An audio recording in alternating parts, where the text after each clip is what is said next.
인데요. 2025 대한민국 금융대전 첫 번째 본 세션 첫 키노트는 2025 금융의 그림을 가장 가까이에서 그려가고 계신 분의 발표를 들어보겠습니다.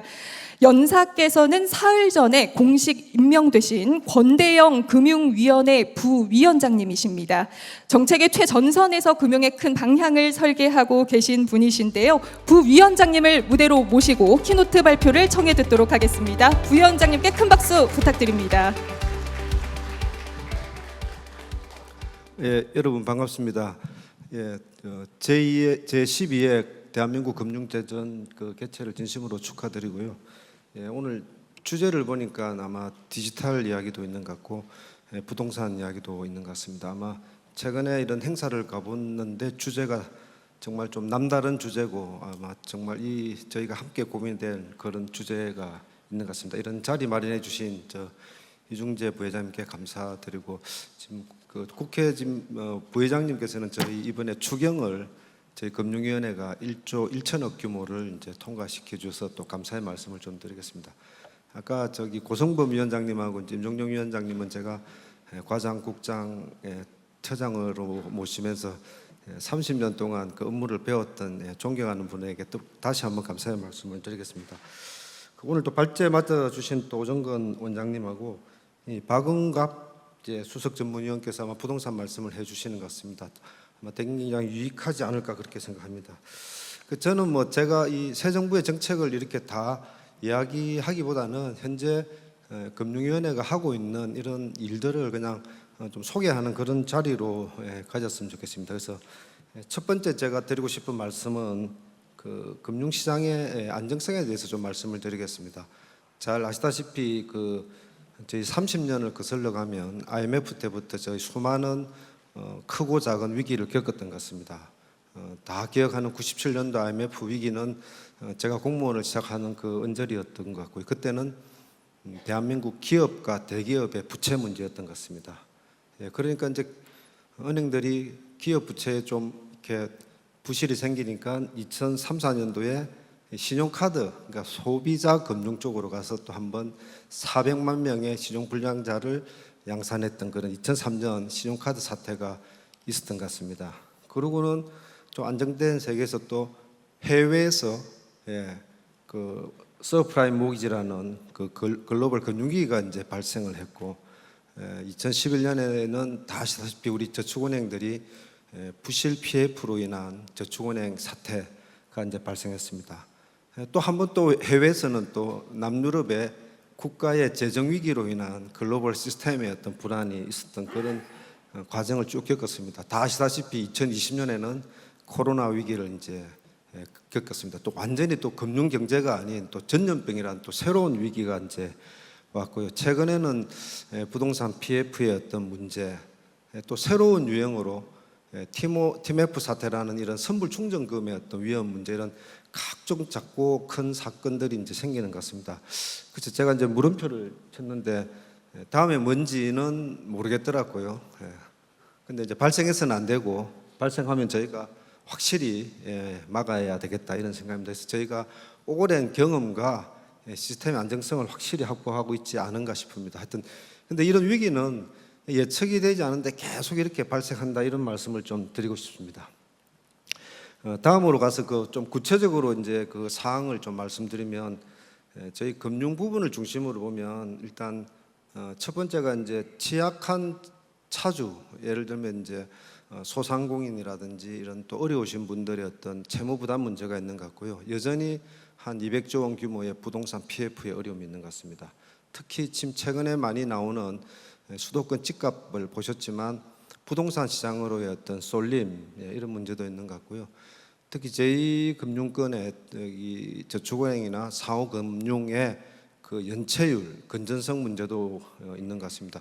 한편 대한민국이 성장해 나가야 될 이런 핵심적인 이런 미래의 어떤 먹거리에 대한 지원 또는 육성 이런 부분이 글로벌 패권 전쟁에 있어서 우리가 또 좀 부족한 게 아닌가 이런 생각을 좀 드리고 있습니다. 여전히 한계 기업들 지금 건설업이나 석유화학 등 이런 것들이 있습니다. 그런데 이런 분야는 또 저출산이나 고령화라는 이런 부분하고 산업 재편 또 양극화 문제 이런 거 하고 지금 맞물려 가지고 그래서 이제 아마 완전히 뭐 대한민국이 이렇게 엄청 어려운 건 아닌데 전반적으로 복합적 위기에 있지 않느냐 이런 평가를 하는 것 같습니다.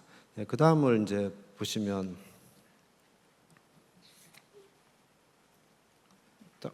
안 넘어. 그래서 좀 구체적으로 말씀드리면 이제 부동산 말씀을 꼭 드리고 싶습니다. 오늘도 주제가 부동산과 금융의 지혜로운 뭐 이렇게 조화 이런 말씀을 하셨는데 대한민국의 가계부채는 한 2,000조에 육박하고 있고요. PF는 아까 말씀드린 대로 190조. 근데 대한민국 그 부동산 쪽의 부채 규모가 한 4,000조 정도 되는 것 같아요. 그래서 지난 10년간을 비교해 보면 대한민국 경제가 성장하는 것보다 부동산 쪽으로의 자금의 쏠림이 굉장히 컸다 이런 말씀을 드리고요. 이제 우리 소상공인이 코로나 과정에서 어려움을 겪었었는데 규모가 한 1,100조 정도 되고 있고 이분들이 주로 이용하고 있는 제2금융권의 연체율이 이제 올라가는 저기 보시면은 자영업자 연체율이 한 7, 8년 전에는 0.67 정도였거든요. 지금 한 3배 정도 증가한 말씀이고 아까 말씀드린 대로 지금 트럼프 정부 들어선 이후에 그 관세를 통한 어떤 국가 간의 무역 전쟁, 패권 전쟁, 기술 전쟁이 일어나고 있는 그런 측면이 있는 것 같습니다. 그래서 이런 것만 있으면 저희가 또 극복할 수 있는데 오늘 주제 중에 하나인 또 AI나 가상자산 같은 이런 이 디지털 기술의 어떤 급격한 변화, 또 대한민국의 어떤 인구 구조의 변화. 최근에 저도 깜짝 놀랐는데 하루 만에 비가 500mm가 오고 다음 날 또 500mm가 오더라고요. 그래서 기후 변화 이런 것들은 저희가 그 극복해야 될 어떤 대상 또는 또 기회일 수도 있지만 또 동시에 시스템의 안정, 또 소비자 보호나 금융 보안 이런 이슈를 이제 불러일으킬 것 같습니다. 그렇게 말씀을 드리겠습니다. 그 제가 이제 그 뭐 거창하게 새 정부의 어떤 정책을 이렇게 설명할 수 있는 자리에 있지는 않기 때문에 최근에 저희가 이제 작년 12월 이후에 이 금융행정의 공백이 없어야 되겠다는 그런 생각으로 저희가 쭉 했던 정책과 또 새 정부가 들어서서 했던 그런 정책들을 그냥 조금 소개하는 그런 시간을 갖도록 하겠습니다. 첫 번째는 이제 그래도 제일 중요한 거는 저희가 안정적인 시스템 하에 그 성장도 해야 되기 때문에 시스템의 안정이 제일 중요한 것 같습니다. 그래서 여전히 가계부채 관리를 이제 강화할 필요가 있고 얼마 전에 저희가 6.27 가계부채 대책을 했지만 이 부동산이 이렇게 문제가 되면 주거 문제뿐만 아니고 여러 가지로 사회적인 문제 또는 자금의 효율적인 배분을 제외하는 그런 측면이기 때문에 여전히 가계부채는 대한민국 경제금융의 가장 큰 부담이 아닐까 이렇게 생각하고 있습니다. 그래서 특히 부동산으로부터의 과도한 이런 쏠림, 이렇게 막 쏠려가 지금 돈이 가는데 또 이렇게 또 규제를 하면 또 풍선 막 옆으로 이렇게 번지는 이런 것들을 좀 철저히 좀 차단을 해야 되겠다 이렇게 생각하고 있습니다. 근데 원칙은 딱 하나입니다. 간단합니다.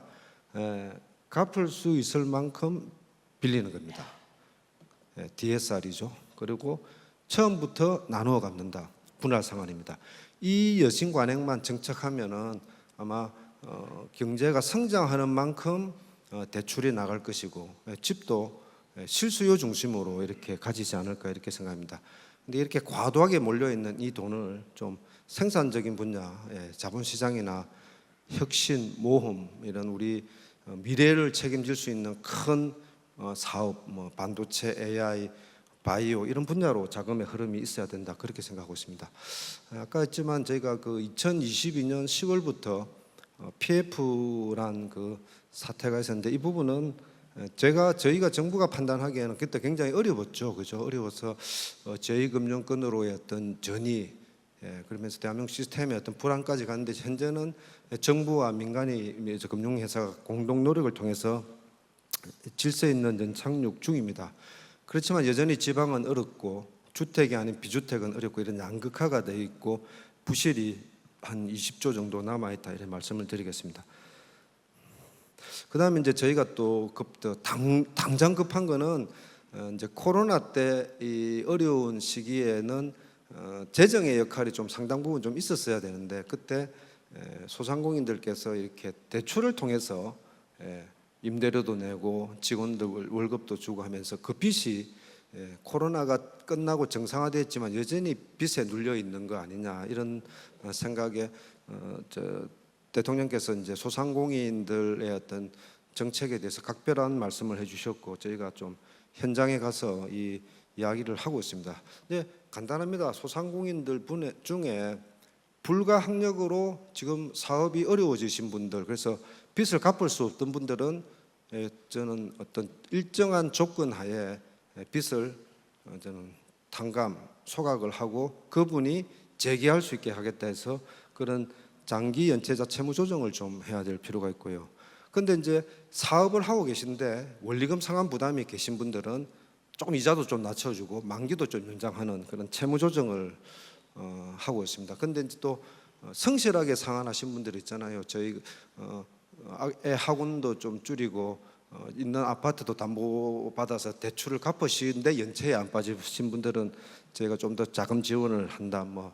그리고 이 자영업자분들이 이 폐업이 굉장히 많기 때문에 이분들이 좀 순조롭게 폐업을 하고 근로소득으로 전환한다든지 또는 한번 또 폐업을 했으면 다음에 장사를 더 잘할 수 있으니까 재기 지원을 한다든지 이런 노력을 하고 있습니다. 이런 부분이 금융위원회의 어떤 정책이고 범정부적으로는 이제 민생회복 소비 쿠폰이 이제 월요일부터 이제 신청이 된 것으로 그렇게 알고 있습니다.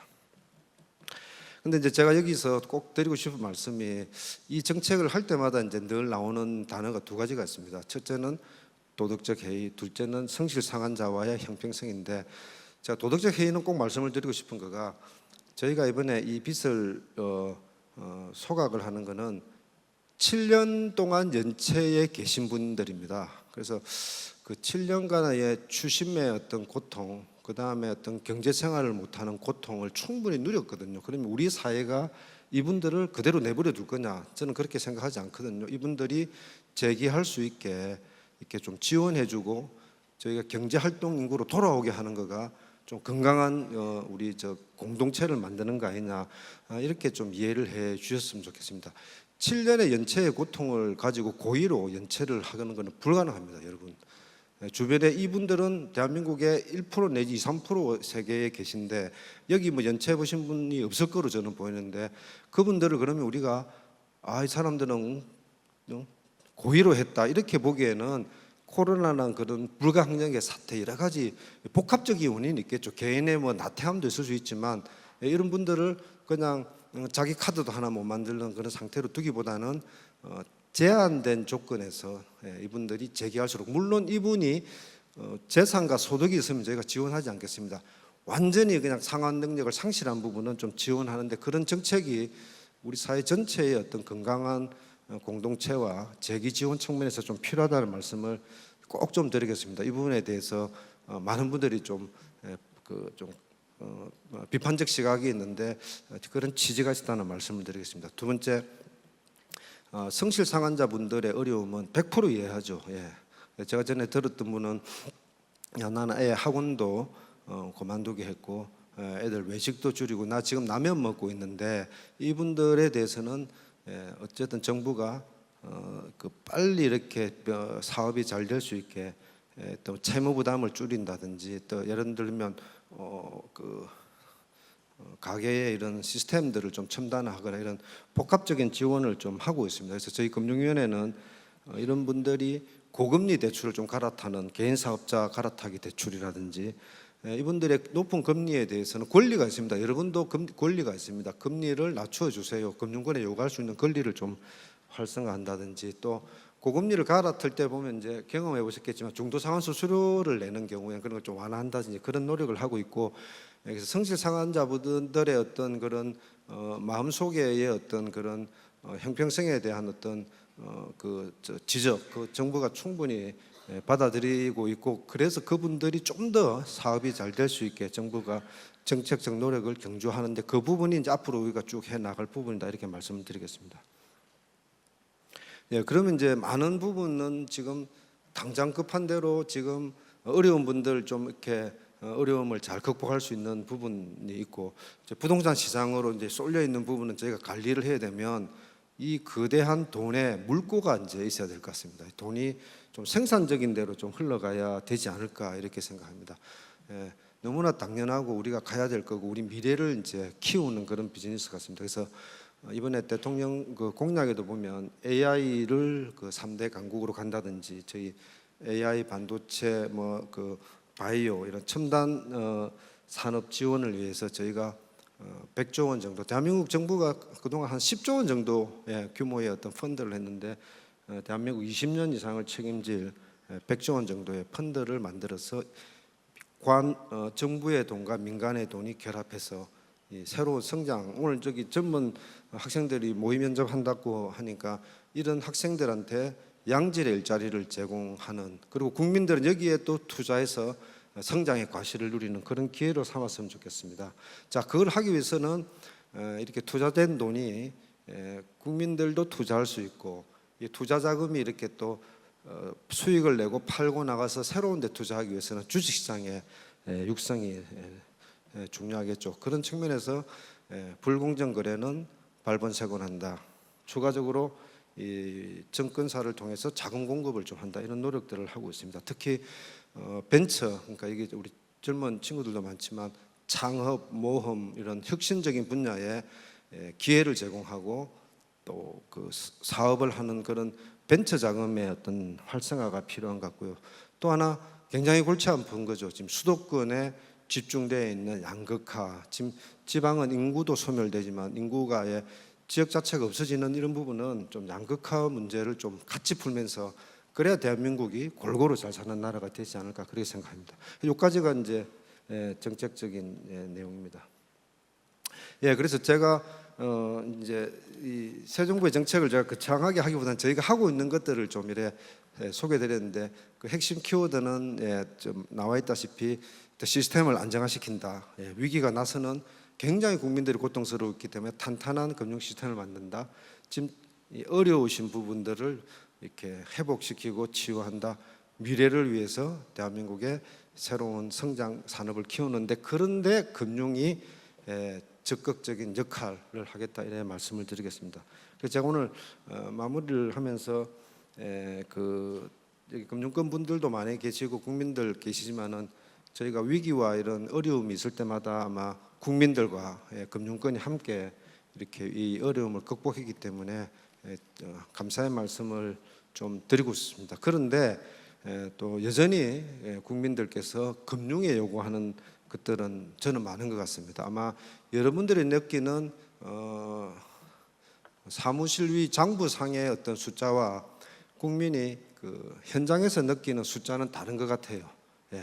그거를 좀 저희가 좀 생각을 좀 할 필요 있는 것 같아요. 이 금융 시스템은 사회적 인프라적 성격도 굉장히 강하고 또 민간 영역적 성격이 강하기 때문에, 그래서 어려운 이 분야의 위기 극복이나 취약계층에 대한 어떤 금융 지원 이런 것도 좀 강화할 필요가 있지 않을까 싶고, 그래도 중요한 거는 어떤 새로운 비즈니스를 잘 하셔가지고 그 수익성에 기초한 탄탄한 건전성이 필요한 것 같고요.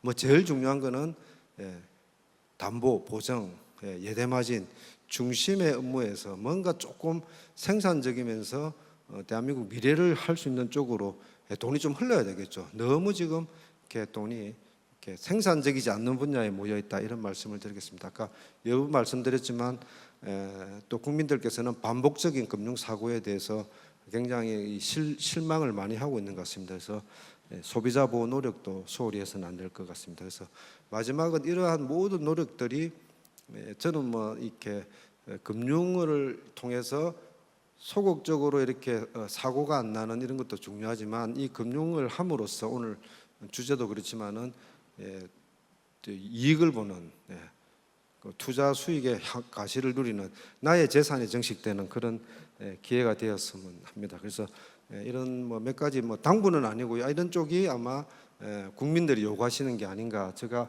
한번 소개를 했다, 이렇게 말씀을 드리겠습니다. 이것으로 저의 그 설명을 마치겠습니다. 감사합니다.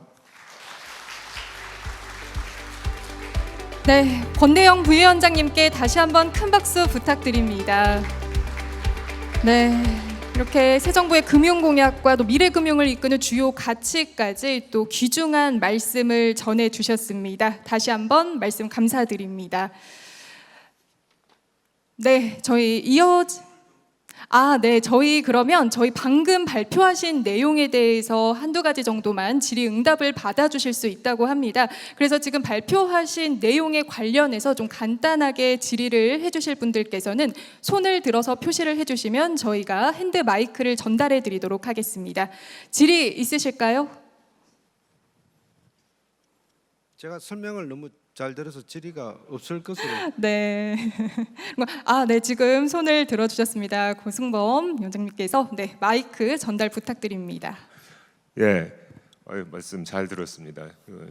새 정부의 정책 방향에 대해서도 말씀을 해주신 거로 이렇게 이해가 됩니다.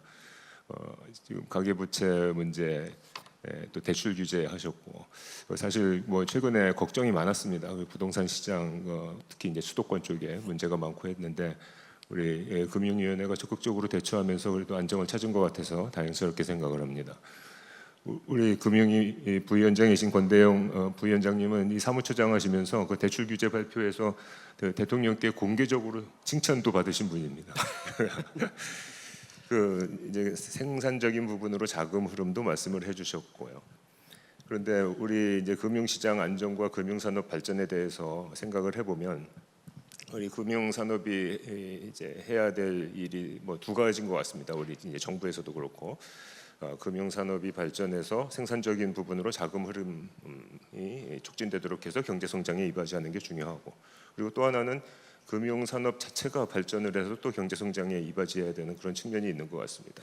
그래서 오늘 은행, 증권, 보험 각 분야에서 또 저축은행에서도 참석을 해주셨고 각계에서 오셨는데, 우리 금융산업이 발전하기 위해서는 앞으로 금융위원회에서 이제 어떻게 하실 생각이신지 그 부분에 대해서 좀 말씀을 해주시면 감사하겠습니다. 그 위원장님께 교육을 많이 받았는데 그 부분을 제가 좀 빠뜨린 것 같습니다. 제가 보기에는 이제 주로 이제 생산적인 쪽으로 자금이 이제 흘러가야 되지만 그 산업 자체가 좀 탄탄해야 될 것 같습니다. 그래서 분야별로 좀 말씀드리면 은행 산업은 백본입니다. 굉장히 대한민국이 위기가 올 때마다 아주 탄탄했기 때문에 여러 어려움을 이제 극복했거든요. 근데 이제 은행 산업이 좀 더 이렇게 예대 마진보다는 조금 더 좀 예대 마진이 아닌 이런 유가증권이라든지 이렇게 좀 모험 자본 쪽으로 저는 공급을 좀 해야 된다 이런 생각이고, 두 번째는 이제 우물안 깨구리가 아니냐, 해외로 가야 된다 해서 이렇게 글로벌 비즈니스를 해야 된다, 그런 쪽입니다. 그런 쪽에 대해서는 정부도 이제 생각을 같이 하고 있고, 그거는 결국은 법, 제도, 금융행정의 관행이라고 생각합니다. 이제 그런 것들을 저희가 금융권과 함께 노력을 해야 될 것 같고요. 자본시장이 이제 굉장히 중요한데, 자본시장도 지금 대한민국이 여러 가지 주주가치 보호란 이런 기반을 만들었기 때문에 자본시장도 이런 좀 부동산에 대한 쏠림보다는 본연의 IB 기능을 좀 확대하는, 그래서 저희가 이번에 규모가 큰 증권사들을 지정해서 자금 조달을 좀 편리하게 해서 좀 더 공격적이기보다는 조금 위험 자본, 모험 자본에 투자할 수 있는 그런 제도 개선을 해 나갈 생각이고, 마찬가지로 보험도 마찬가지입니다. 보험도 뭔가 좀 이렇게 장기 자산 운용 기관으로서 그 자산의 어떤 효율적인 운용 이런 것들이 필요한데, 위원장님 말씀하신 대로 이런 금융 시스템이 금융회사가 이렇게 활발하고 이렇게 비즈니스를 창출하고 돈은 돌아야 되니까, 돈이 잘 도는 그렇게 하려면은 제가 이게 다 드릴 수는 없지만 법, 제도, 규제, 관행 이런 분야에 대한 어떤 일대의 어떤 변화가 좀 필요하지 않을까 그렇게 생각합니다. 그래야지 오늘 여기 젊은 우리 뭐라고 해야 되는지 모르겠어요. 젊은 면접을 보기 위해서 오신 분들이 선망하는 양질의 일자리가 금융권에서 만들어지지 않을까 그렇게 생각합니다. 그런 분야도 저희가 굉장히 노력을 하도록 그렇게 하겠습니다. 네, 더 질의 있으실까요? 네, 그러면 저희가 시간상 한 분만 질문을 더 받고 질의응답을 마무리할까 합니다. 네, 핸드마이크 전달 부탁드립니다. 네, 저는 세아 에세이라고 한 40년 동안 현장에서 사업을 하고 있는 사람입니다. 사실 탈원전 때문에 회사가 거의 전폐율이 있다가 이제 다시 또 원전이 시작하면서 그걸로 시작을 했는데요. 제가 묻고자 하는 건 뭐냐면 AI도 중요하지만 저희 같은 뿌리 기업, 저희가 지금 주로 하는 게 원자력 쪽인데 원자력에 대한 거를 하려면 이게 장기적인 인재 육성하고 설비 투자가 들어갑니다. 근데 그거에 대해서는 구체적으로 정부가 지원한다는 그런 계획이 아직 없어요. 저희가 그동안 살아남은 건 그나마 그래도 한수원에서 금융 지원을 해줘서 그걸로 이제 SMR 공장을 작년에 준공했는데 앞으로 이런 금융권에서는 그런 장기적인 투자하는 회사와 또 창조적인 인재를 육성하는 쪽에 어떤 인센티브를 준다 하면 좀 도움이 되지 않을까 그런 측면에서 말씀드립니다. 감사합니다. 예, 예. 좋은 말씀입니다. 제가 아까 저기 한국의 미래를 이제 책임질 그런 첨단 기술 산업, 전략 산업을 제가 AI, 바이오 뭐 이렇게 이야기했지만 제가 보기에는 말씀하셨던 원전도 그 핵심적인 어떤 그 프로젝트의 하나가 아닐까 싶고, 근데 이제 그 원전이란 거는 뭐 여러분 다 아시다시피 원전을 뭐 설계하는 회사가 있을 거고 건설하는 회사가 있을 거고 거기를 운영하는 회사가 있는데 거기에는 수많은 체인으로 연결되어 있습니다. 예. 큰 기업도 있지만 작은 기업도 있고, 그죠? 그다음에 그 원전을 만들면 또 아마 송배전을 해야 된다든지 이런 인프라도 있어야 될 것 같거든요. 그래서 저희는 저희가 금융권이 지원하는 거는 그런 생태계를 이제 만들겠다는 겁니다. 예.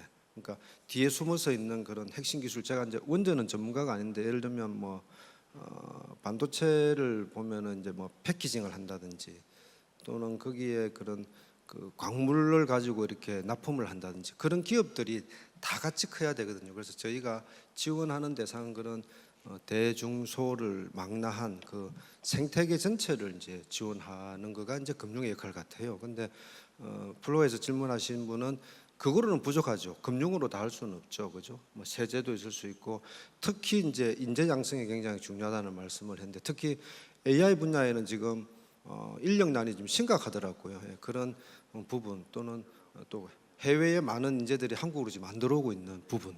그래서 이런 부분들이 한국에서 이렇게 국가를 위해서 일을 하고 본인도 성공할 수 있는 그런 생태계를 만드는 그런 범정부적으로 할 수 있는 모든 수단들을 동원해서 이 산업을 저는 키워야 됩니다. 규제도 그렇고 입지도 그렇고, 그죠?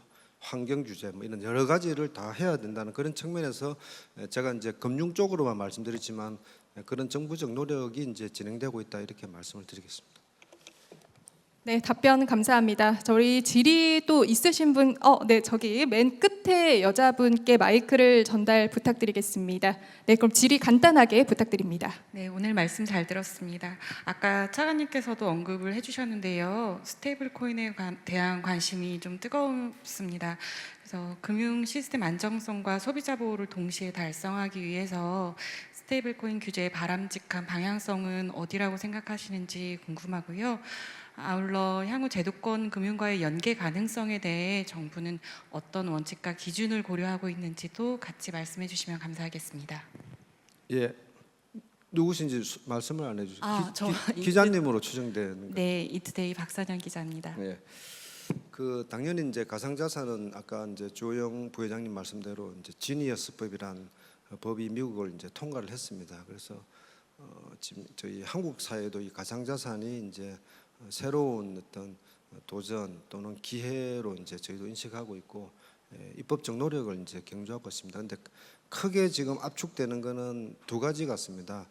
제가 먼저 말씀드리고 싶은 거는 STO입니다. 그래서 디지털 토큰 증권은 아마 그 블록체인 기반으로 어떤 투자 수익을 주고 이제 하면은 상당히 도움이 되는, 저희 사회의 어떤 자금 조달 측면에서 도움이 되고 국민들은 새로운 투자 기회가 되지 않을까 해서 그건 저희 현재 국회에 법안이 가 있기 때문에 정부는 좀 빠른 속도로 STO 법 제정에 노력을 하고 있고, 지금 이제 제일 관심 많은 이제 스테이블 코인입니다. 스테이블 코인에 대해서는 이제 많은 이제 논의가 있기 때문에 이런 좀 논의를 좀 거쳐 가지고 스테이블 코인이 이제 기대했던 효과는 내면서 어떤 아까 제가 말씀드렸잖아요. 늘 이런 부분은 시스템의 안정 또는 소비자의 어떤 보호 이런 이슈와 맞물려 있거든요. 그래서 그런 면에서 좀 균형감을 가지고 혁신도 하면서 안전과 안정도 동시에 하는 이런 책임 있는 혁신이 필요하고 그런 관점에서 정부가 스테이블 코인을 이렇게 국회 입법 활동에 참여할 생각이다 이렇게 말씀드리겠습니다. 네, 답변 감사합니다. 그럼 여기까지만 질의응답을 받고 마무리하도록 하겠습니다. 오늘 정말 관련된 내용에 대해서 상세하게 답변해 주신 우리 권대영 부위원장님께 다시 한번 뜨거운 박수 보내주시기 바랍니다. 네, 오늘 또 새 정부의 금융 정책 방향과 관련해서 굉장히 많은 분들의 또 뜨거운 질의가 있었는데요. 그만큼 오늘 주제에 대해서 또 더 많은 심도 있는 논의가 펼쳐지길 기대해 보겠습니다. 다시 한번 권대영 부위원장님께 감사의 말씀을 전하겠습니다. 네, 그러면 저희 이어서 조금 분위기를 바꿔서 특별한 이벤트를 진행해 볼까 합니다. 이어지는 순서는 오늘 행사와 함께 진행이 되는 금융 트렌드 퀴즈 이벤트입니다. 이번 퀴즈는 참가자 여러분과 함께 또 금융 트렌드에 대해서 보다 재미있게 알아보고 또 소통하는 시간을 갖기 위해 마련을 해봤습니다. 이 이벤트는 행사 중 총 4회에 걸쳐서 발표 직후에 퀴즈가 진행이 되고요. 퀴즈 참여하시는 방법은 이 무대 화면에 나와 있는 QR코드나 또는 스태프분들께서 들고 계신 패널에 제시된 QR코드를 스캔해 주시면 해당 폼으로 이동이 됩니다. 그러면 그 해당 폼에 정답을 입력하셔서 퀴즈를 맞춰주시면 되겠고요. 각 문제는 제한된 시간 내에 입력하셔야 하며 가장 많은 문제를 정확히 마친 참가자 순으로 선정이 됩니다. 그래서 최다 정답자에게 행운의 기회가 더 많이 돌아가는 만큼 행사의 끝까지 여러분께서 깊은 관심과 참여 보내주시면 감사하겠습니다. 경품의 수령자 해당 여부는 행사가 끝나고 등록 데스크에서 확인이 가능하고요. 경품은 모바일 기프티콘으로 행사가 끝나고 2일 이내에 발송되는 점 다시 한번 안내드립니다. 자, 그러면 총 3문제가 출제가 됩니다. 자, 모두 핸드폰 꺼내 주시고요. 네, 지금 보이는 패널분들께서 지금 패널에 들고 있는 QR코드나 또는 화면에 나와 있는 QR코드에 스캔을 해주시면 되겠습니다.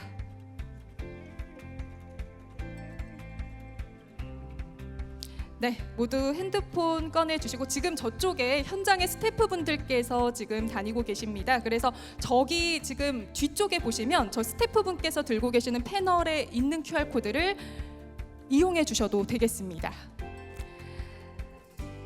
네, 그러면 지금 바로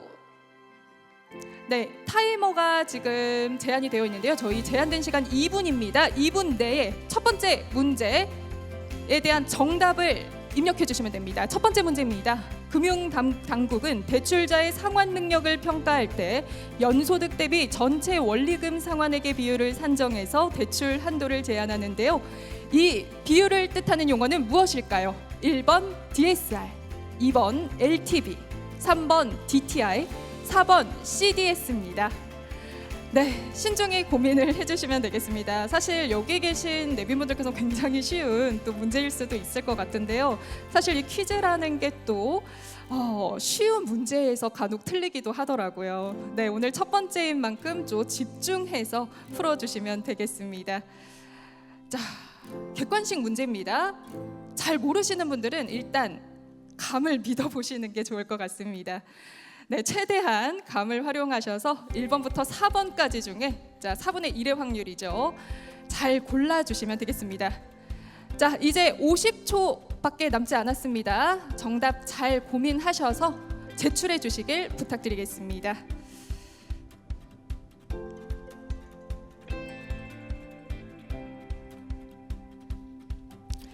자, 그리고 오늘 행사의 끝까지 참여를 해주시는 분들께는 선물의 당첨 확률이 더 올라갑니다. 그래서 많은 퀴즈를 되도록 참여해 주시는 게 중요한 포인트고요. 꼭 정답이 아니더라도 포기하지 마시고 저희 4번째 이벤트까지 마련이 되어 있으니까 끝까지 함께 해주시길 부탁드리겠습니다. 자, 이제 16초 정도 남았습니다. 자, 이제 결정을 해주셔야 할 때가 왔습니다. 자, 5초 남았습니다. 5, 4, 3, 2, 1. 정답 공개하겠습니다. 정답은 1번 DSR 총부채 원리금 상환 비율이 정답입니다. 네, 정답 맞히신 분들 계실까요 혹시? 네, 지금 번쩍 손을 들어주셨는데요. 오, 굉장히 많습니다. 축하드립니다. 자, 첫 스타트 아주 좋습니다. 자, 그러면 계속해서 바로 두 번째 문제 이어서 가도록 하겠습니다. 두 번째 문제 공개하겠습니다. 상장 전에 기업의 주식을 일반 투자자에게 처음으로 분배하는 걸 뜻하는데요. 최근 AI 스타트업들의 상장 붐과 함께 주목받는 이 용어는 무엇일까요? 자, 주관식입니다. 네, 좀 어려울 수 있죠. 지금 웃으셨는데요. 첫 번째 문제를 맞추셨던 분들도 지금 주관식이라고 하시니까 잠깐 고민을 하신 것 같습니다. 자, 아직 충분한 여유 시간이 있습니다. 잘 고민을 하셔서 용어를 맞춰주시면 되겠습니다. 자, 공모주 열풍과 관련된 단어입니다. 자, 최근 AI 스타트업들의 상장 붐과 함께 지금 요게 포인트인 것 같아요. 자, 이 대목에 집중하셔서 떠올려 주시면 되고요. 제가 힌트를 하나 드리자면 영어입니다. 영어고요. 세 글자입니다. 자, 여기까지 힌트 드릴 수 있을 것 같습니다. 자, 이제 1분 안에 결정을 해주셔야 됩니다. 자, 아까 첫 번째 문제를 맞히신 분들은 이제 조금 더 에너지 받으셔서 또 정답 이어가실 수 있는 힘이 생기신 것 같고요. 또 못 맞히신 분들은 이번이 기회죠. 자, 세 글자 영어 어떤 용어일까요? 자, 지금 고민을 굉장히 열심히 하고 계시는데요.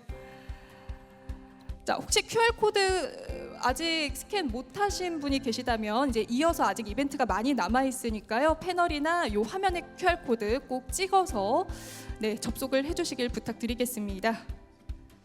자, 그리고 저희 더 많은 이벤트 남아 있다는 거 잊지 마시고요. 저희가 후반부까지도 이벤트 퀴즈가 마련이 되어 있습니다. 자, 이제 10초 이내로 정답 입력해 주시기 바랍니다. 자, 정답은 늘 간단해도 선택은 어렵습니다. 네, 정답 공개하겠습니다. 두 번째 퀴즈 정답은 IPO입니다. 자, 곳곳에서 소리가 들렸는데요. 역시 보고 나면 또 다들 아는 답이죠. 자, 다시 한번 축하드리고요. 이어서 세 번째 마지막 문제 나갑니다. 최대한 집중력 발휘해 주시길 부탁드릴게요. 세 번째 문제 공개해 주세요. 자, 새 정부는 2025년부터 이 시장의 규제를 강화하며 투자자 보호에 나섰습니다. 블록체인 기반의 디지털 자산인 이것은 무엇일까요? 자, 요것도 주관식인데요. 자, 요즘 굉장히 핫한 화두죠, 이슈죠. 이거 안 해보신 분들 있을까 싶기도 하고요. 자, 지금 무슨 화폐냐 이게 중요한 것 같아요. 총 4글자입니다. 그리고 정답은 두 개가 다 중복 정답으로 저희가 간주할 수 있을 것 같습니다. 네, 땡땡 화폐, 땡땡 화폐. 네, 지금 힌트 드렸습니다. 자, 오늘 첫 번째 퀴즈 이벤트인 만큼 아마 아침에 좀 정신이 없었거나 피곤하셨을 수도 있는데 이번 퀴즈를 통해서 조금은 더 머리도 좀 깨우고 금융 상식까지 풀어보실 수 있는 그런 또 좋은 시간인 것 같습니다. 게다가 선물까지 또 드리는 이런 특별한 시간이니까요. 끝까지 자리에 함께해 주시면 감사하겠습니다. 자, 블록체인 기반의 디지털 자산인 이것 어떤 화폐일까요? 네, 그리고 혹시 뒷줄에 계신 분들께서 아직 QR코드 스캔을 못하신 분 계시다면 뒤에 계신 현장 스태프분이 들고 계시는 패널에 QR코드를 스캔해 주시면 되겠습니다.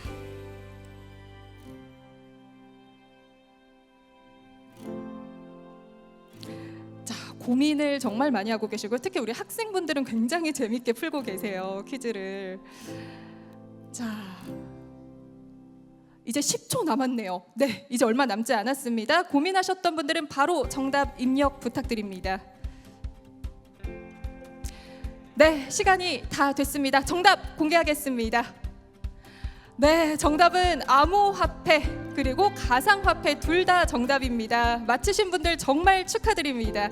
자, 혹시 세 문제 모두 맞히신 분 계실까요? 와, 역시 역시 네, 이투데이 행사에 또 오신 여러분들답게 또 세 가지 문제를 맞추신 분들이 또 많이 계십니다. 다시 한번 축하드립니다. 그리고 저희가 이어지는 세션 중간마다 퀴즈가 더 준비가 되어 있으니까요. 현장에서 많은 참여 부탁드립니다. 이것으로 저희 첫 번째 이벤트 퀴즈 마무리하도록 하겠습니다.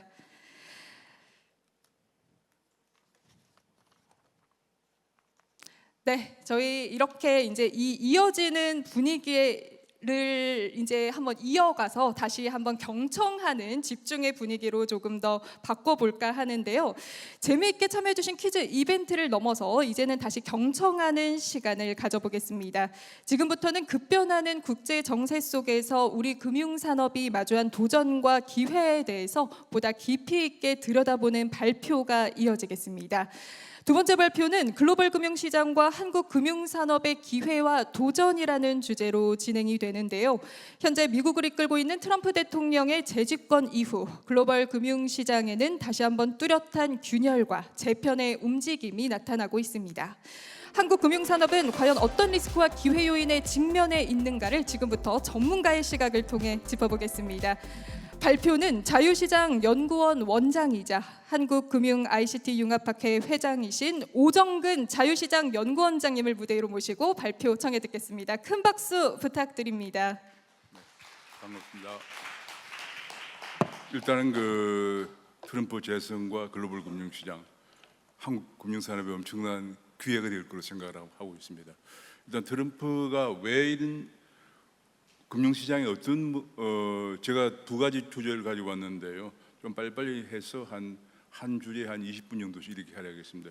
일단 트럼프 때문에 생기는 스테이블 코인 문제가 한국에 엄청난 새로운 기회를 창출할 것으로 보는데 우리가 어떻게 해야 되나 하는 그런 문제. 그다음에 최근에 이제 아까 우리 부의원님도 말씀하셨지만 PF 부실이 아직도 해결이 안 되고 있습니다. 지금 3년 됐는데 그리고 627 부동산 대책이 나왔는데 거기에 대해서 이제 그냥 학자로 금융을 연구한 학자로서 간단히 제 소개를 말씀드리도록 하겠습니다.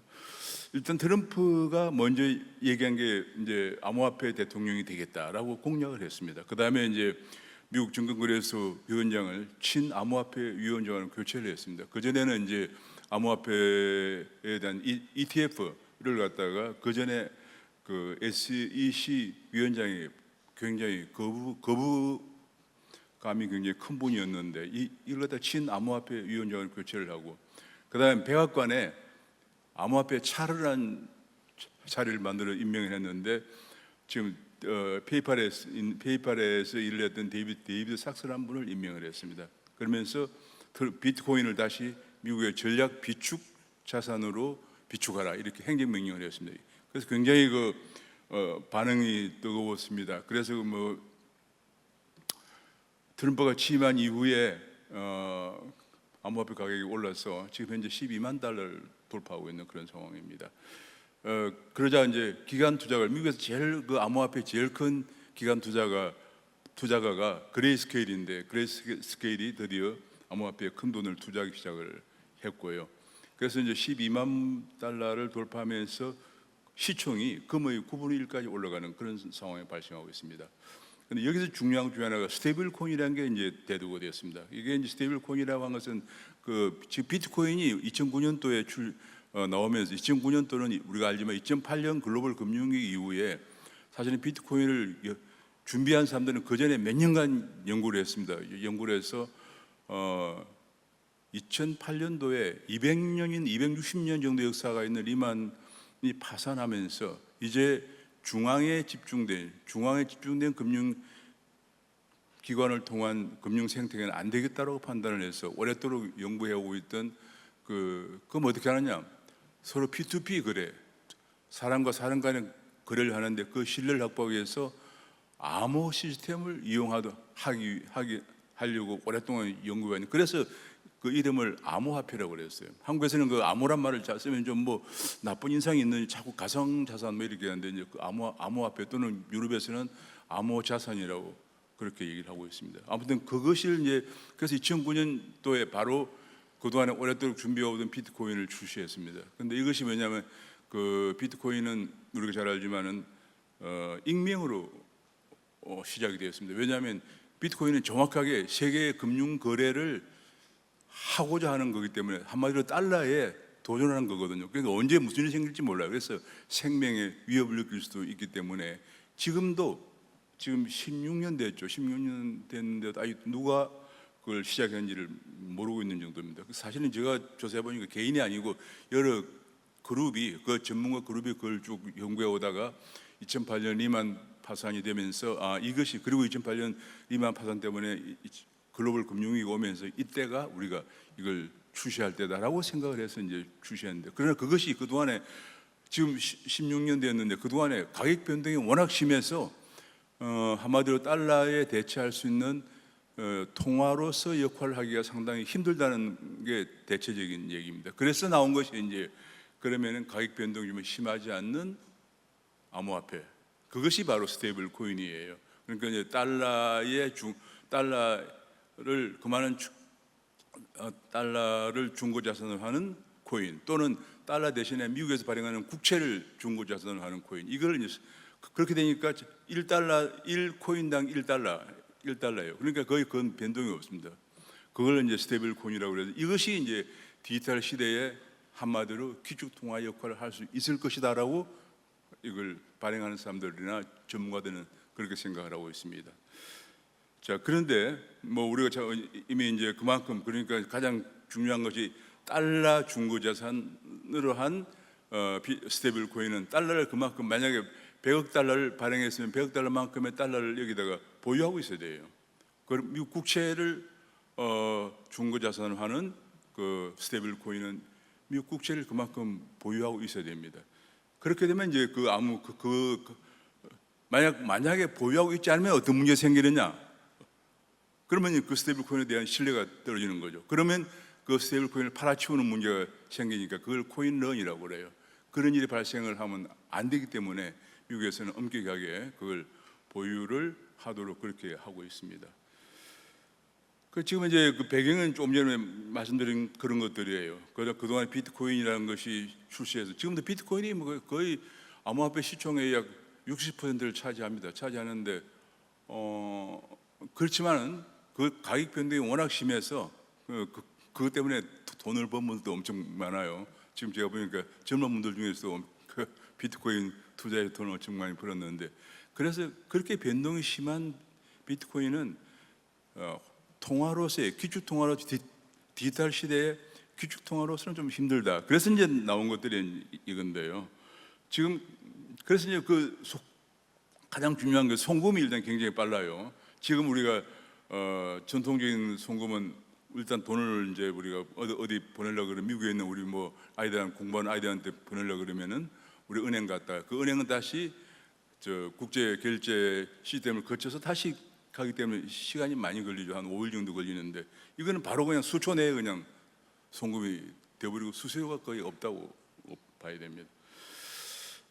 지금 현재 그래서 거의 이 스테이블 코인 규모가 2,300억 달러 정도 돼서 트럼프 등장 이후에 거의 2배 정도 급성장을 하고 있습니다.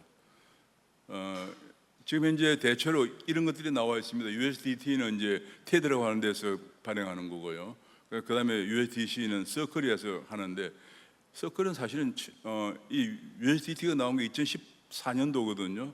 USDC는 2018년도에 나왔는데, 제가 이 USDC를 발행한 서클은 실리콘밸리에 있는 핀테크 회사예요. 제가 몇 년 전에 이제 제가 학교장을 하면서 미국에 실리콘밸리에 출장 갔는데 그때만 하더라도 조그마한 핀테크 회사였어요. 그런데 18년에 USDC를 발행하면서 글로벌 금융회사로 성장을 했습니다. 자, 지금은 이제 대체로 보면 USDT가 한 1,500억 달러, 그다음에 USDC가 600억 달러 정도의 규모를 갖고 있습니다. 자, 그런데 이것들이 대개 미국 국채를 갖다가 중고자산을 많이 갖고 있습니다. 그래서 국채를 보유 현황을 보면은 현재 스테이블 코인이 1,282억 달러, 한국이 갖고 있는 미국 국채보다 보유액이 더 많은 상황이고요. 앞으로는 이게 엄청나게 이제 증가할 것으로 생각을 하고 있습니다. 자, 왜냐하면 미국 좀 이따 말씀드리겠지만 미국에서 이런 법을 이제 스테이블 코인 육성 법을 통과시켰기 때문에 지금 이제 근데 지금 현재까지는 미국의 달러가 거의 99% 정도가 지배를 하고 있습니다. 지금 이제 이러다 보니까 이제 더구나 이제 트럼프가 스테이블 코인 육성에 대한 법안까지 통과시켰기 때문에 자체 스테이블 코인 발행 검토하고 있는데 아마존, 월마트, 익스피디아 등이고 그다음에 이미 발행하고 있는데 페이팔이죠. 그래서 페이팔에 있던 사람을 갖다가 백악관에 암호화폐 차르로 임명을 한 거예요. 자, 그런 이제 그러다 보니까 이 서클이라는 데서는 앞으로 서클은 미국 OCC라고, OCC가 이제 한마디로 한국으로 치면은 약간 금융감독원하고는 좀 다르고, 그렇다고 연준도 아니고 오피스 오브 컨트롤러 오브 커런시라고 통화감독청이에요. 통화감독청이 이걸 관장하는데 미국 통화감독청에서 신탁은행 설립 인가를 신청을 해놓고 있는 상황입니다. 앞으로 은행으로 나가겠다.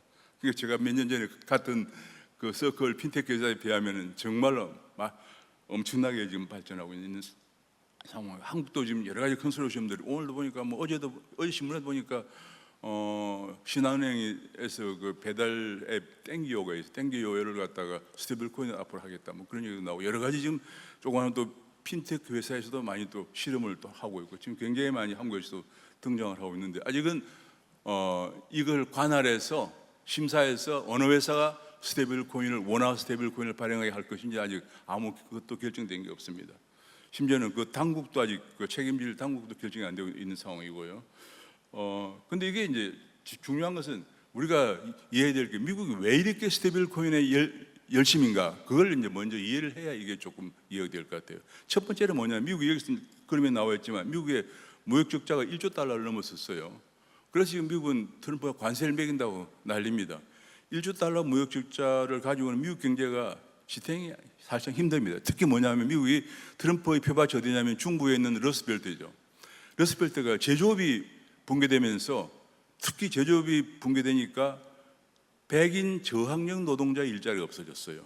그래서 그걸 만들어내서 공화당의 표밭을 다시 살리려고 하는 것, 쉽게 얘기하면 미국의 제조업을 부흥시키겠다고 하는 게 마가 정책이에요. 그래서 다른 나라에서 미국에 수입하는 물품에 대해서 관세를 높게 매겨서 미국의 제조업을 부흥시키겠다. 그런데 문제는 그렇게 되면 어떤 문제가 생기느냐, 미국의 경상수지 적자가 축소가 되면은 달러가 국제금융시장의 공급이 축소가 됩니다. 이게 달러가 1944년에 브레튼 우드 체제가 도입되면 달러가 기축통화가 되면서, 기축통화의 숙명은 뭐냐 하면은 달러를 국제금융시장에 공급을 많이 해야 되는데 공급을 많이 하기 위해서는 어떻게 하느냐, 미국이 무역 적자를 내줘야 돼요. 무역 적자를. 그래서 국제금융시장이 돌아가면서 세계 경제가 돌아가는데, 이렇게 그러다 보니까 이제 1조 달러 정도의 무역 수입 적자가 나다 보니 특히 그 제조업의 미국 그 러스트벨트의 제조업은 거의 붕괴되어 있죠. 뭐 몇 년 전에 디트로이트에 있는 자동차 회사도 그때 구조조정을 하고 난리를 피웠죠. 그래서 이거를 이제 거기 일자리를 만들어 주려면은 무역 적자를 줄여야 되는데, 반면에 그렇게 되면은 달러 공급이 국제금융시장에서 줄어드는 이 현상을 트리피니 딜레마라고 그래요. 옛날에 예일대학교 트리피니라는 사람이 벌써 얘기를 했어요. 이 딜레마가 반드시 있다는 얘기예요. 이번에 트럼프, 이게 트럼프 얘기가 그냥 우리가 보통 신문에서 트럼프가 뭐 얘기하면 그냥 갑작스럽게 뭐 얘기하니까 좀 미친놈 아니야 이런 얘기까지 반응이 있는데, 사실은 제가 조사해 보니까 미국에 굉장히 큰 예컨대 연구소 같은데 KTD 재단 등에서 300여 명이 넘는 박사들이, 학자들이 1년 이상 연구를 해서 아이템마다 연구를 해서 다 이게 보고서를 만들어 줬어요. 그래서 이 트리피니 딜레마, 미국에서 러스트벨트 일자리를 만드는, 특히 저학력 백인 노동자 일자리를 만들어주기 위해서 무역 적자를 줄이면 어떻게 국제금융시장을 돌아가게 할 것이냐, 그것이 나온 게 바로 스테이블 코인이에요. 그게 뭐냐면 그렇게 해서 달러를 중고자산으로 하는 스테이블 코인을 갖다가 국제금융시장에 공급을 하면은 달러를 공급을 줄이는 만큼 다시 스테이블 코인이 공급이 돼서 이제 디지털 시대, 지금까지 1944년 이후에 달러 기축통화 패권을 유지해 왔는데 이제 달러를 중고자산으로 하는 스테이블 코인으로 디지털 시대에 다시 달러 패권을 유지하려고 하는 그런 어마어마한 생각을 갖고 있습니다. 한마디로 국제금융 제도를 완전히 새롭게 만들겠다. 그러면서 새로운 국제금융 제도에도 여전히 달러 패권을 유지하겠다 이런 그 생각을 갖고 있습니다. 그다음에 또 한 가지는 뭐냐 하면은 지금 이제 국채 기반 스테이블 코인이 또 나왔습니다. 그 왜냐하면 미국의 지금 국가 부채가 너무 많아요. GDP 대비 약 120% 육박하는데 미국 GDP가 작년 기준 한 29조 달러 정도 됐는데 미국 국가 부채가 거의 한 30몇 조 돼요. 32~33조 돼가지고 이게 너무 많다 보니까 지금 문제가 굉장히 큽니다. 그래서 미국은 국가 부채가 GDP 대비 100%가 넘으면은 예산 통제법이라는 게 발동이 돼서 상하 양원의 인준이 없으면은 재정 지출이 안 됩니다. 그걸 흔히들 이제 우리가 말하는 재정 절벽이라고 그러죠. 미국은 그런 재정 절벽 상태를 계속 맞이해야 됩니다. 그 어떻게 하느냐 이걸 갖다가 어떻게 해야 돼? 앞으로 미국은 계속 재정이 들어가야 할 일이 많습니다. 사실은 그 미국의 재정 국가 부채 때문에 아프가니스탄 전쟁에서도 20년 동안 참전했다가 그냥 철수하고 요즘 뭐 러시아 우크라이나 전쟁에서도 군인들이 직접 못 나갑니다. 그 이유가 뭐냐면 미국의 재정이 굉장히 적자가 많기 때문에 그래요. 국가 부채가 많아서 못 가는데 그래서 나온 것이 뭐냐면 미국 국채 기반 스테이블 코인을 발행을 하면 스테이블 코인이 많이 활용될수록 미국 국채 수요가 증가하면서 미국 국채를 발행을 해도 미국 국채 가격이 떨어지질 않는다. 수요가 증가하니까 괜찮을 거다. 이렇게 생각을 하고 있습니다. 이게 그러니까 그냥 나온 게 아니고요. 굉장한 미국의 장기 전략에서 나온 아이디어예요. 지금 그래서 그래서 두 가지 달러 중고 자산을 하는 스테이블 코인과 미국 국채를 중고 자산으로 하는 스테이블 코인을 계속 강조하고 있습니다. 그런데 제가 한 가지에서 약간 걱정은 그러면은 미국에서 재정을 너무 방만하게 운영하면 앞으로 큰 문제가 생길 수도 있어요. 왜냐하면 재정을 너무 방만하게 운영하면은 결국은 그 코인 국채 중고 자산으로 하는 스테이블 코인의 신뢰도가 떨어져서 코인런 같은 게 발생할 가능성도 있습니다. 국채를 많이 발행하면 국채 가격이 떨어진다는 얘기잖아요. 그거는 국채 금리가 올라간다는 얘기거든요. 지금도 미국에서 제가 조사해 보니까 1년에 예산 중에서 이자로 나가는 비용이 미국 국방 예산보다 더 많아요. 그러니까 미국에서는 지금 감당이 안 되는 거예요. 국채 이자가 미국 국방 예산보다도 많으니까 그래서 계속 트럼프가 요즘 파월 보고 금리 좀 내려달라 하는 이유가 바로 그거예요.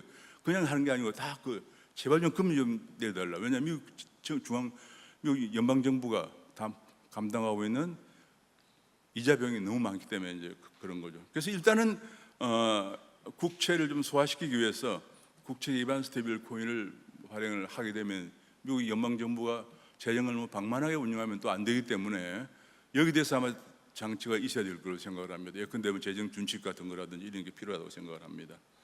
자, 그래서 이제 요건 아까 제가 잠깐 앞에 말씀드린 건데 미국의 부채가 이렇게 많다는 얘기고요. 그래서 뒤에 거는 이자 값은 서비스라는 게 그겁니다. 서비스는 이제 이자와 원리금 상환액이 그만큼 많다는 얘기고요. 원금까지 하면은 이자와 합하면은 연간 연방정부 예산의 100%만큼 원리금 상환에 돈이 들어가야 돼요. 지금 그런 상황입니다. 굉장히 미국 재정 상태가 어려운 상황이에요. 그래서 이제 이 스테이블 코인을 활성화하려고 그렇게 트럼프가 애를 쓰는 거예요, 사실은. 예를 들어서 이제 우리가 아침에 얘기했지만 지니스법이라는 게 스테이블 코인 활성화 법안이죠. 그걸 통과시켰는데 일단은 스테이블 코인을 발행 시에 OCC에 등록을 해야 되는 100억 달러 이상 발행을 하면 OCC 아까 미국 통화감독청 오피스 오브 컨트롤러 오브 커런시인데 커런시에 등록을 해야 되고요. 그 감독을 받아야 되고 100억 달러 미만 업체는 주정부에서 관리한다 이렇게 돼 있고 준비금은 언제나 1대1로 준비금을 확보하고 있어야 한다 그런 얘기입니다. 지금 여기도 2,500억 달러 정도에 발행되어 있으니까 2,500억 달러에 달하는 달러나 아니면 미국 국채를 은행 같은 데 맡겨둬야 돼요. 맡겨둬야 된다. 그렇게 지금 하고 있습니다. 그리고 이제 만약에 외국에서 한국 같은 외국에서 발행해서 미국에 들어와서 사용이 되면은 그거는 미국 재무장관이 미국과 같이 규제가 유사한가 그걸 검토해서 미국 재무장관이 최종 허용 여부를 판단하겠다. 그렇게까지 나와 있습니다. 그러니까 만약 우리가 원화 베이스 스테이블 코인을 발행한다 그러면, 또 원화 국채 베이스 스테이블 코인을 발행한다 그러면 미국과 유사한 규제 시스템을 갖고 있어야만이 우리가 미국 가서 그걸 쓸 수가 있다. 그런 얘기가 되겠습니다.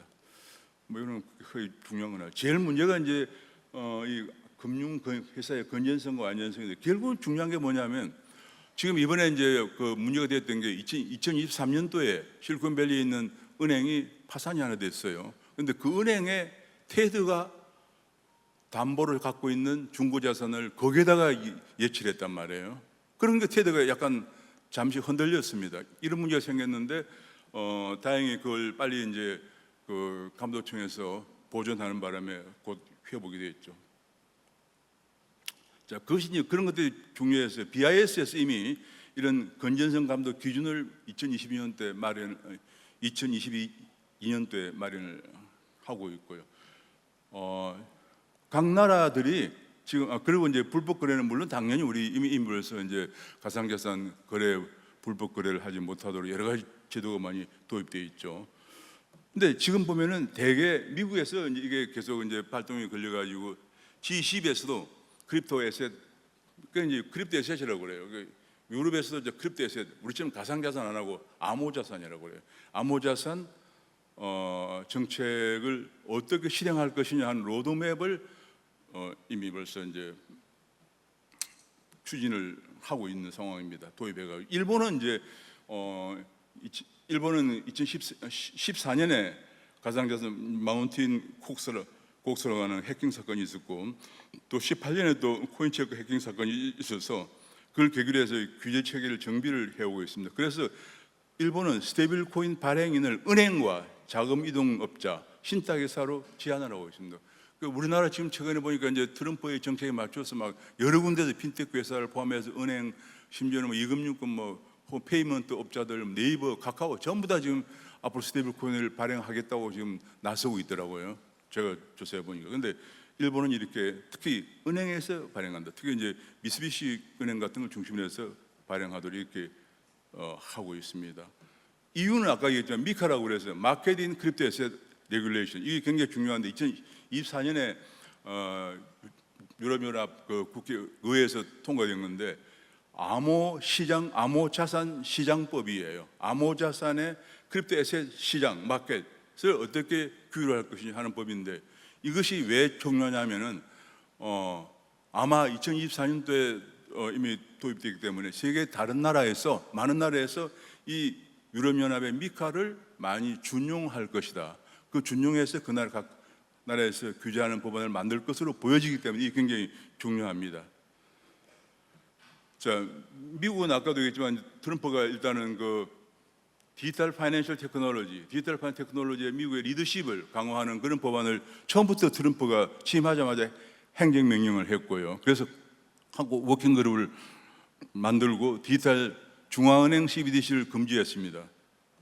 그리고 스테이블코인을 육성. 왜냐하면 미국의 중앙은행 CBDC가 갈등이 계속 있었는데 미국은 달러가 이미 기축통화이기 때문에 미 연준의 CBDC가 통용이 되면은 달러가 그만큼 덜 유통되겠죠. 그래서 굉장히 갈등을 많이 해왔는데 결과적으로 트럼프는 과감하게 미국에서는 CBDC는 안 된다. 그러면 미국 달러의 기축통화에 영향을 준다. 그래서 안 되고 대신 디지털 시대에 달러의 기축통화를 유지하기 위해서 스테이블 코인을 육성한다. 이렇게 지금 그 법이 바로 지니어스 법이에요. 그래서 그것이 이제 7월 14일 날 미국에서 의회를 통과했는데 법이 3개 통과됐어요. 지니어스 법하고 클래리티법이라고 해서 어느 가상자산은 미국 증권거래위원회 또는 상품으로 분류가 되는 경우에는 상품선물거래위원회에서 관할하도록 명확하게 규정하는 클래리티법하고, 그 다음에 중앙은행 디지털 CBDC를 반대하는 이 법 3개가 통과됐고 18일 날 엊그제 트럼프가 서명을 했기 때문에 바로 그냥 발효가 될 겁니다. 이게 굉장히 중요한 거고, 이것이 아마 제가 보기에는 21세기 디지털 금융의 획을 긋는 엄청난 사건입니다.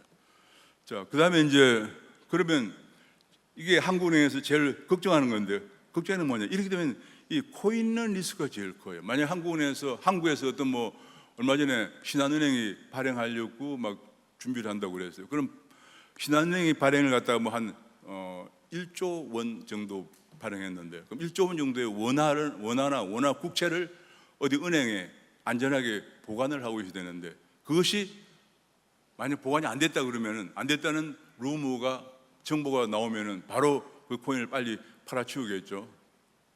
그게 코인런입니다. 그러면 엄청난 금융시장에 혼란이 오기 때문에 이거를 지금 만약에 한다면 이걸 누가 감독하느냐, 누가 감시하느냐, 이게 굉장히 중요합니다.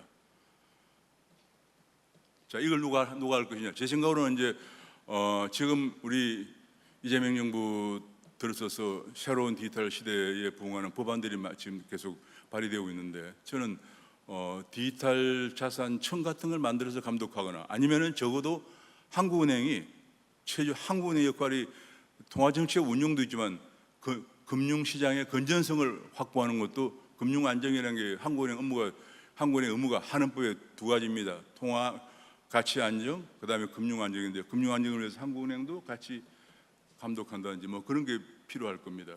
그걸 굉장히 중요하고, 그다음에 이제 뭐 기술적으로 결제 운영 리스크가 나오고, 또 한 가지 중요한 게 외환 거래 리스크인데요. 이게 뭐냐면, 만약에 원화 기준 스테이블 코인이 가지고 미국은 달러 기준이니까, 달러 기준하고 우리가 미국으로 송금을 하거나 미국 물건을 사거나 우리가 팔거나 그러면 거기는 불가피하게 원화 기준 스테이블 코인과 달러 기준 스테이블 코인이 교환하는 문제가 생기면서 환율이 개입되게 됩니다.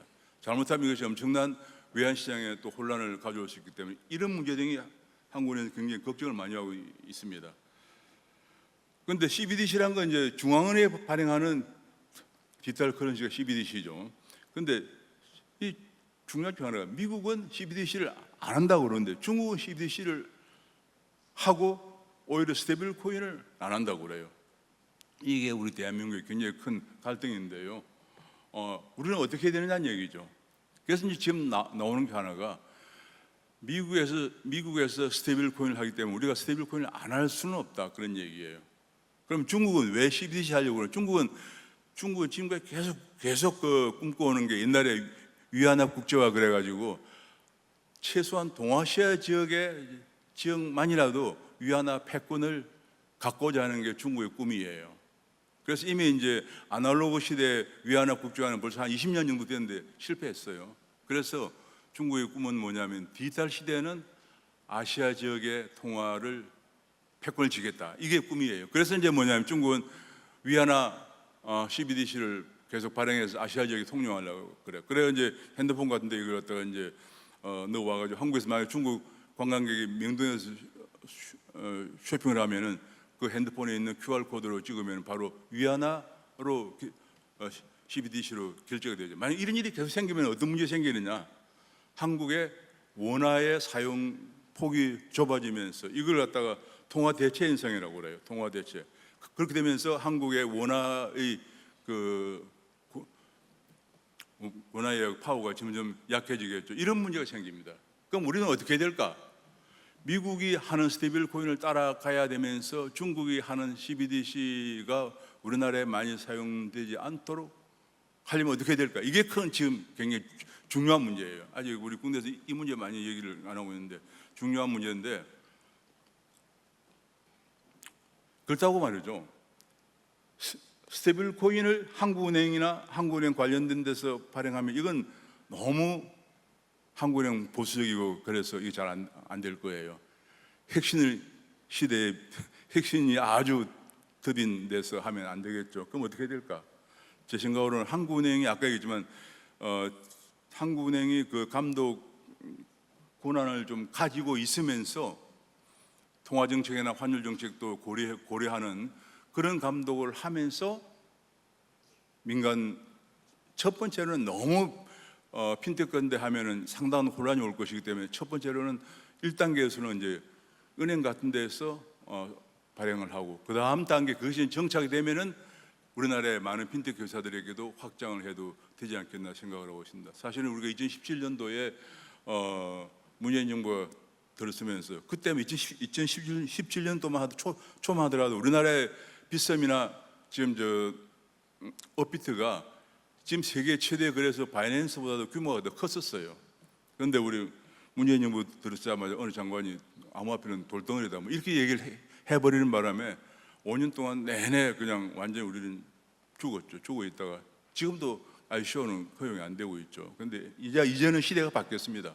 시대가 바뀌었고 이재명 정부도 이걸 이제 더 육성하겠다 공약까지 한 상태이기 때문에 그 공약한 단계를 좀 그렇게 스텝 바이 스텝으로 하는 게 좋지 않을까라고 생각을 하고 있습니다. 저 이제 화폐 이렇게 이제 발전해 가는 거죠. 발전해 가는데 처음에 금속 화폐를 썼다가 법정 화폐를 썼다가 그다음에 이머니를 썼다가 지금은 디지털 머니로 이제 가는 시대이기 때문에 우리가 여기서는 뒤지면 안 되겠다. 트럼프가 이렇게 굉장히 확고부동하게 스테이블 코인 3법을 통과시키고 시행하는 마당에 우리도 여기에 뒤지면 안 되겠다는 게 우리 새 정부의 중요한 일이라고 생각을 합니다. 자, 요거는 이제 제가 시간이 한 10분 내에 그냥 끝내기 너무 지루한 것 같아서 일단은 PF 부실이 있고 이제 최근에 6.27 대책을 발표했는데 약간 학계의 생각은 조금 다르게 나온 게 좀 아쉬운 점이 있습니다.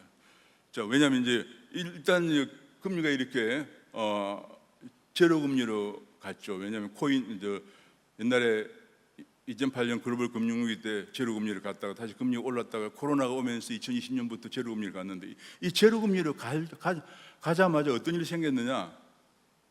여기 바로 비성적 과열이라고 그래요. 이 비성적 과열이라는 게 이제 예일 대학의 로버트 실러가 얘기한 얘기인데 제로 금리로 가면 사람들이 비성적이 돼요. 제로 금리가 돈을 막 빌려 가지고 뭐든지 하면 돈을 벌잖아요.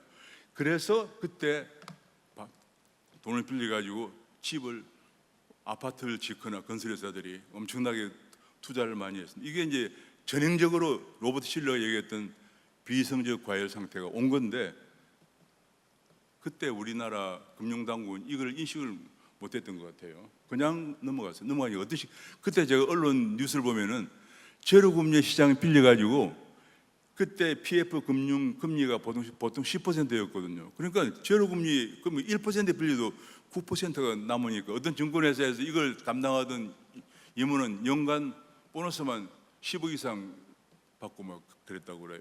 그러니까 그런 사태가 났는데도 우리 금융당국이 그거를 아마 감지를 못했거나 아니면 그냥 넘어가는 바람에 이게 이제 큰 문제가 된 거예요. 이게 이제 그래서 이게 뭐냐면 항상 이제 이게 부채 사이클인데 레이 달리오라는 사람이 금년에 발간한 빅 데트 사이클이라는 책에 나온 건데 일단은 거품 단계에 들어서면은 이게 이제 바로 앞서서 보여드리는 것처럼 이게 비성적 과열 상태죠.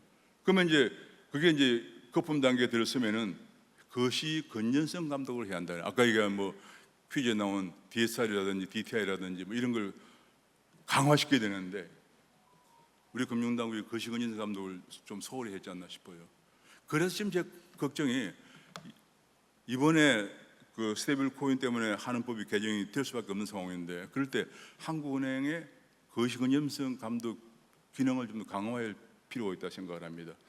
그다음에 이걸 하지 못하면 어찌 되느냐? 부채가 이제 정점으로 가는 거죠. 지금 그 시기에 한국이 정점으로 가면은 그걸 해결 못하면 붐버스트라고 그래서 금융위기가 오는 거죠. 터지는 거죠. 그럼 어떻게 해야 되느냐? 이 학자들은 이렇게 얘기합니다. 이건 학자들이 얘기해요. 처음에 이제 이걸 죽음의 소용돌이라고 그래서 이걸 갖다가 해결 못하면 뱅크런이 오고 경기가 위축되고 마이너스 성장을 하고 외환보유 감소 이런 문제가 발생하기 때문에 어떻게 해야 될까 하는 건데 부채 자산을 순매도하도록 부채 구조 조정이 필요하고 그다음에 금리를 최대한 낮춰주고 중앙은행에서 최종 대부자 기능을 발동해서 필요한 금융회사에 돈을 지급해 이것이 바로 2008년 때 미국의 연준의 벤 버냉키가 했던 정책입니다. 그런데 이제 벤 버냉키는 이제 그렇게 해서 대책이 이제 금리나 부채 구조 조정, 채무자 자구책 이게 이제 들어가야만이 정점에서 붐버스트가 안 된다는 얘기예요. 그 이제 이게 아까 얘기했지만 일단은 제로 금리니까 뭐 1%대 금리에서 상호저축은행이나 어디 뭐 저축은행 돈을 빌려 가지고 계속 이제 땅을 많이 사서 건설을 하겠다고 하는데 문제는 그것이 분양이 안 되는 게 문제예요. 분양이 안 돼가지고 지금 계속 2011년도도 그래서 난 거예요. 저축은행 사태가. 그래서 이제 이때만 하더라도 2023년만 하더라도 134조를 그러는데 지금 제가 최근에 우리 금융위원회 아까 권대영 부위원장님이 사무처장일 때 발표한 거 보니까 이게 현재 230조까지 올라갔어요. 그러면서 이 분양이 안 되기 때문에 이게 왜냐하면 지방에 분양이 안 돼요. 지방에 분양이 안 되기 때문에 지금 건설회사 건설 경기가 완전히 바닥이죠. 건설업에 종사하는 사람이 200만 명입니다. 200만 명 일자리가 없는 거예요 지금. 자, 그러면 어떻게 될까? 건설업체는 계속 폐업이 늘어나고 이게 이제 피해법 문제인데 이것이 크게 터진 게 언제냐면 2003년도에 태영이라고 하는 데서 태영이라는 데서 이제 피해법 부실이 터지면서 크게 드러났죠. 태영 같은 경우에 엄청난 부실. 태영이 여기저기 제가 조사해보니까 사업장이 한 20개 좀 되는데요. 20개가 심지어는 땅만 사놓고 삽질도 하는 데가 많아요. 그럼 뭐냐? 땅 살 때 전부 PF 금융을 빌렸거든요. 그럼 못 갚는 거죠. 그럼 어떻게 될까? 아까 했지만 자구책 좀 강구하면서 그 다음에 이제 부채 구조조정도 해야 되는데 저는 태영이 자구책 했다는 소리 전혀 못 들어봤어요. 예를 들면 태영뿐이 아니고 태영이 그래서 20개 사업장에 2만여 가구를 분양했는데 그게 다 지금 부실화된 거죠. 자, 이런 문제가 지금 제일 큰 문제인데 그래서 태영의 자기 자본은 다 잠식을 한 상태죠. 자, 태영뿐이 아니고 다른 것도 마찬가지인데 그래서 최근에 작년 5월 13일 날 아까 권대영 그 당시에 이제 사무처장이 발표한 보면 PF 사업장이 230조 원 정도 된다고 그래요. 230조 중에서 굉장히 많은 약 한 20조 정도가 부실이다 그래요. 그럼 20조 정도 부실이면 이걸 빨리 구조조정을 해줘야 돼요. 이걸 계속 안고 가면 안 됩니다 지금. 그런데 지금 문제가 그래서 지금 이제 이 아이디어는 많이 제시했는데 이게 구조조정을 안 하고 있는 상태라 지금 큰 문제인데 그래서 그러다 보니까 더 늘어나고 있어요. 미분양 추이가 지금 금년 5월에 27,000인데 지방에 22,000입니다. 그럼 이게 문제가 뭐냐면은 계속 건설회사들이 건자재 값도 오르고 하니까 지방에다 지어서 그래요. 지방에 지으면 지방에 분양이 안 되죠. 지금 그렇잖아도 지방 소멸 문제 때문에 난리인데 분양이 안 되죠. 서울은 뭐 질 데가 없다. 안 짓죠. 그러니까 서울의 집값이 올라가는 거예요. 이런 문제를 좀 원론적으로 생각을 할 필요가 있다는 생각입니다. 그런데 이제 느닷없이 지금 문제 뭐냐면은 여전히 이거는 이제 피해 부실이 지금 4%가 넘었어요. 2022년마다로 2%인데 이게 해결이 안 되고 더 악화되고 있는 상황입니다. 자, 그래서 근본적인 대책은 뭐냐면 PF 문제는 시장이 정상적으로 작동하도록 하는 게 근본 대책이죠. 그런 의미입니다. 지방의 미분양들 분양이 되도록 하는 게 지금 관건이겠죠. 그다음 아파트 거래가 이루어지고 미분양이 해소되면은 자연적으로 이 문제가 다 살아나는 거죠. 그러면 개발업체라든지 금융권이나 건설업체가 다 살아나는데 이를 위해 정부는 침체한 시장에 활력을 불어넣을 정책을 서둘러 내놔야 된다. 그런데 지금 그러면 어떻게 제일 중요한 게 가격 상승 지역에 공급을 확대하고 가격 하락 지역에는 공급하면 안 되는 거예요. 근데 우리나라는 거꾸로 가고 있어요.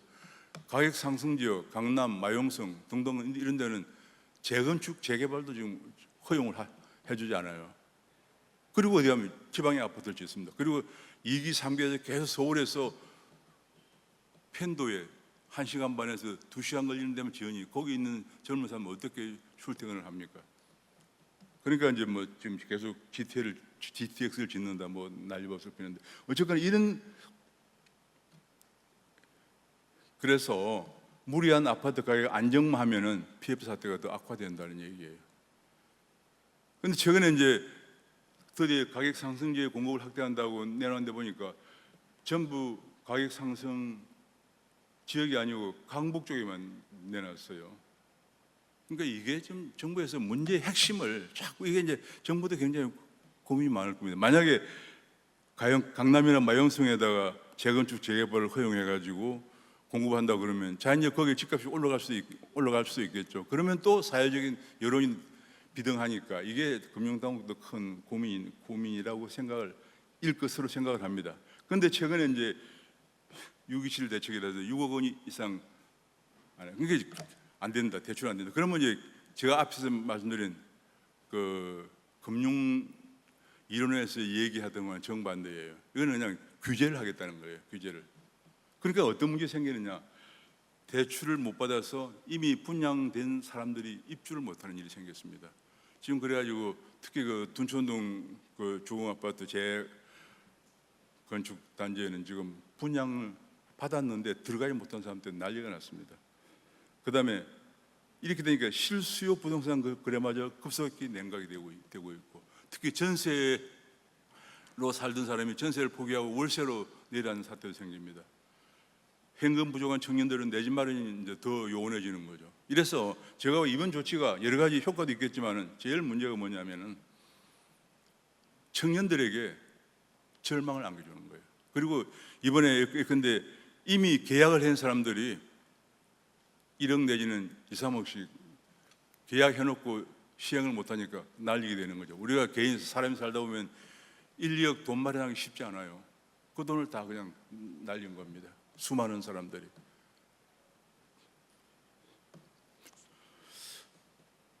그래서 이런 것들이 더구나 금리를 동결하면서 차입자 부담이 가중되고, 그래서 아까 이게 제가 그 학계에서 권고한 거는 이게 너무 반대 방향으로 가버리는 게 문제점이 있는 건데, 이 얘기는 오래 전부터 이제 어빙 피시라는 사람이 이게 1933년에 낸 논문인데 1929년에 대공황이 났잖아요. 그래서 33년에 어빙 피시가 논문을 썼는데, 대공황이 빨리 진정되지 않는 이유가 뭐냐? 바로 우리가 이번에 6.27 대책처럼 그런 대책을 썼기 때문에 안 났다 하는 게 이제 어빙 피시가 데디플레이션 이론이에요.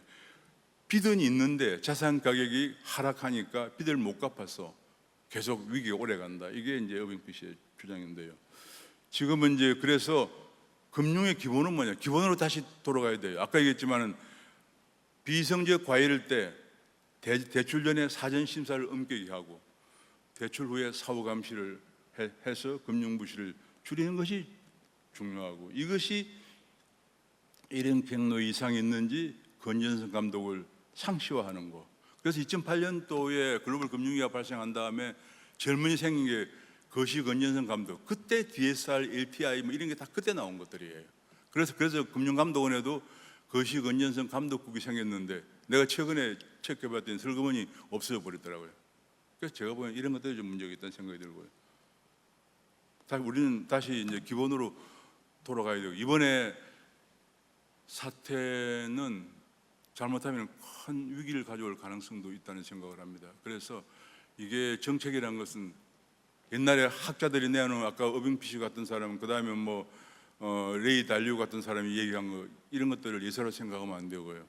우리는 지금은 잘 대응해서 이것이 위기로 크게 확산이 안 되도록 하기를 바라면서 마치겠습니다. 감사합니다. 네, 다시 한번 발표해 주신 오정근 자유시장 연구원장님께 다시 한번 박수 부탁드립니다. 네, 저희가 발표하신 내용에 대해서도 조금 질의가 있으신 분들이 계실 것 같아서 잠시 질의응답을 가져보도록 하겠습니다. 네, 저쪽에서 지금 마침 손을 들어주셔서요, 마이크를 전달해 드리겠습니다. 해당 내용과 관련된 질의만 간단하게 부탁드리겠습니다. 자, 지금 이 오정근 자유시장 연구원장님이 말씀하신 이 부분을 윗선에서 다 알고 가셔야 되는데, 윗선들은 지금 다 가시고 이 우리 밑에 있는 분들 말하는데, 우리끼리 어떻게 이런 건 문제점을 해결해야 되는지 윗선과 다시 이런 기회를, 문제점의 기회를 해결하는 방안을 좀 논의해 보기를 부탁드립니다.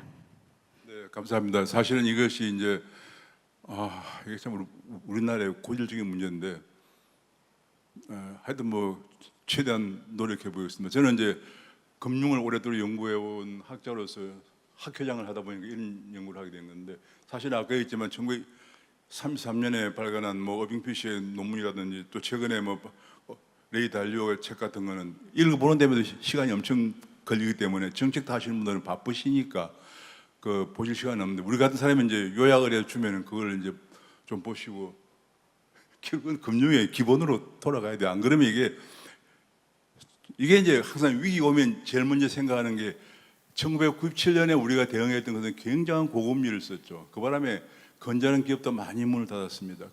반면에 2008년도에 글로벌 금융위기 왔을 때 미국의 연준의 벤 버냉키가 한 거는 완전 제로 금리에다가 돈도 엄청 공급하는 양적 완화를 썼죠.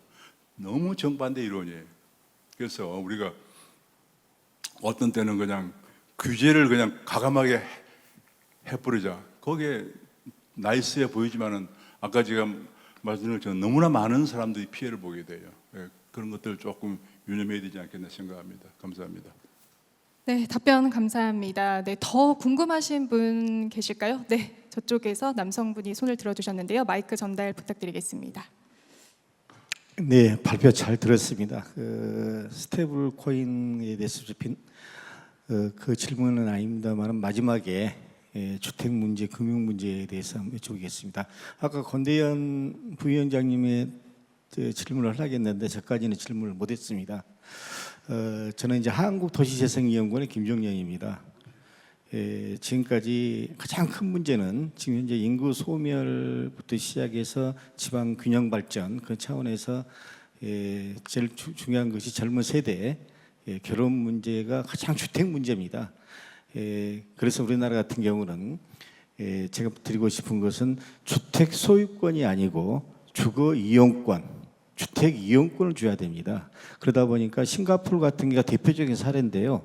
그 같은 경우는 보통 20년, 30년, 50년까지 안전하게 주택을 이용할 수가 있고 그런 어떤 제도를 만들었습니다. 물론 나라가 국가가 조그맣고 적고 여러 가지가 이제 그런 여건들이 있습니다만은 우리나라는 워낙 주택 소유권을 가지고 부를 형성하고 재산을 형성하는 그런 어떤 사회 구조가 됐었습니다. 그러다 보니까 금융감독이나 여러 가지가 이러지도 못하고 저러지도 못하는 상태입니다요. 그래서 물론 사회주의, 공산주의 이론은 아닙니다만은 우리나라 같은 경우는 특히 50%, 50대 50인데요. 49대 51 집택 소유자가 그런데 50% 중에서도 25%만 평생 집을 갚습니다. 평생 대출을 받고 무슨 받고 그런 금융기관을 통해서 그러다 보니까 그 고통은 이루 말할 수가 없습니다.